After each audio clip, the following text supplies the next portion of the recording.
Mes frères et sœurs, je vous salue dans le merveilleux nom de notre Seigneur et Sauveur Jésus-Christ. Je viens partager avec vous un message que j'ai rédigé le 8 juin plutôt 2020 et dont le titre est Signe dans le ciel. Il déploie ses ailes, les prend, les porte sur ses plumes. Et ça se trouve dans Ésaïe 32, verset 11. Le 7 juin 2020, alors que je me reposais en fin de matinée, j'eus la conviction d'aller sur le balcon.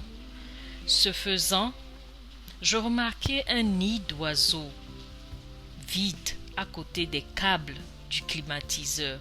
Je suis resté à admirer les oiseaux chanter et à bénir le Seigneur, ne sachant pas exactement pourquoi le Saint-Esprit me voulait dehors. Je n'ai pas pu résister, par contre, au plaisir de prendre quelques photos. Le matin du 8 juin 2020, je méditais la parole de Dieu reçue quelques jours auparavant au travers de la vidéo d'un frère, et les versets suivants m'ont particulièrement touché. Il s'agit de Deutéronome 33, versets 26 et 27. Je lis: Nul n'est semblable au Dieu d'Israël. Il est porté sur les cieux pour venir à ton aide. Il est avec majesté porté sur les nuées. Le Dieu d'éternité est un refuge et sous ses bras éternels est une retraite. Devant toi, il a chassé l'ennemi et il a dit: extermine. J'ai tout de suite compris que ce passage se rapportait à une photo très énigmatique prise en présence de ma famille le vendredi 5 juin au coucher du soleil. Ce passage venait de me confirmer à nouveau la protection de Dieu que j'avais perçue par le Saint-Esprit au travers de l'image dans les nuages. J'ai repris ma photo et j'ai voulu la comparer à une image similaire sur Google. Sur ma photo, je pouvais voir comme une aigle tenant quelque chose entre ses pattes. Je ne sais pas si tous verront la même chose que moi, mais ayant déjà reçu du Seigneur des messages de réconfort par 2 fois déjà dans la formation de nuages, je suis devenu assez sensible à cela. Dans ma recherche sur Google, j'ai déniché providentiellement la photo de l'aigle survolant un nid avec un aiglon. J'ai tout de suite pensé au nid d'oiseaux vide de la veille sur le balcon. Le verset inscrit sur la photo de Google était Deutéronomie 32, verset 11. Et ça dit: pareil à l'aigle qui éveille sa couvée, voltige sur ses petits, déploie ses ailes, les prend, les porte sur ses plumes. En français, le verset dilue légèrement le choix des mots, car en anglais, le verbe caught a été utilisé, ce qui veut dire non seulement prendre, mais plutôt attraper, ramasser pour ne pas laisser tomber. Voyez-vous l'image de ce verset?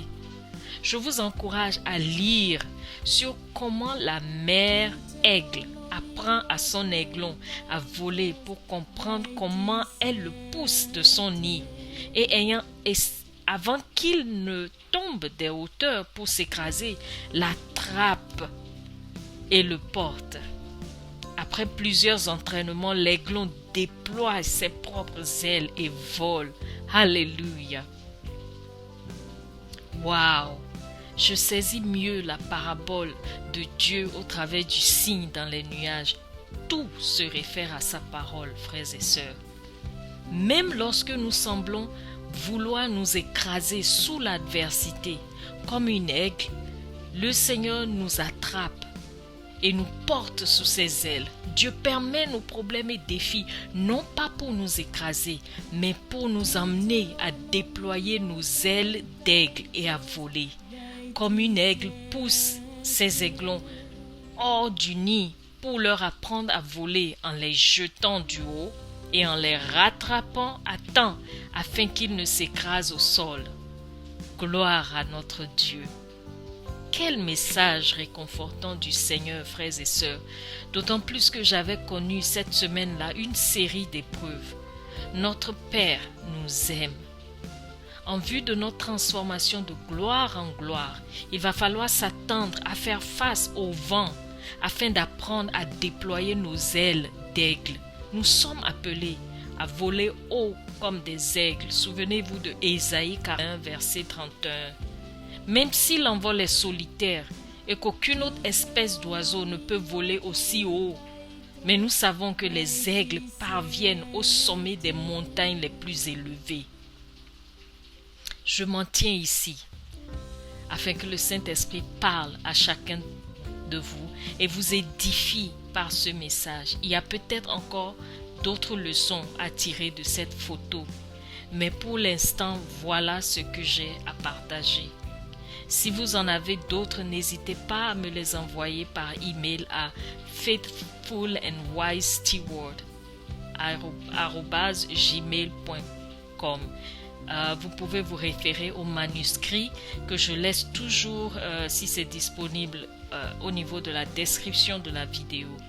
Soyez encouragés et sachez que quels que soient les défis et les adversités auxquels nous sommes confrontés, le Seigneur ne nous laissera ni ne nous abandonnera. Ésaïe 41, verset 10 nous dit « Ne crains rien, car je suis avec toi. Ne promène pas des regards inquiets, car je suis ton Dieu, je te fortifie. Je viens à ton secours, je te soutiens de ma droite triomphante. » Frères et sœurs, ayons l'assurance de l'amour de Dieu et que notre confiance en lui reste inébranlable en toutes circonstances. Alléluia. Il y a une sœur qui a partagé avec moi ce chant que j'aimerais chanter pour finir à la gloire de Dieu. Quand je vois la bonté de mon Dieu briller sur le toit de ma maison, mon âme bénit l'Éternel. Quand je vois la bonté de mon Dieu briller sur le toit de ma maison, mon âme bénit l'Éternel. Mon âme bénit l'Éternel. Mon âme bénit le Seigneur. Mon âme bénit le Seigneur. Oh, mon âme bénit l'Éternel. Sois encouragé, mon frère. Sois encouragé, ma sœur. Au nom de Jésus. Amen.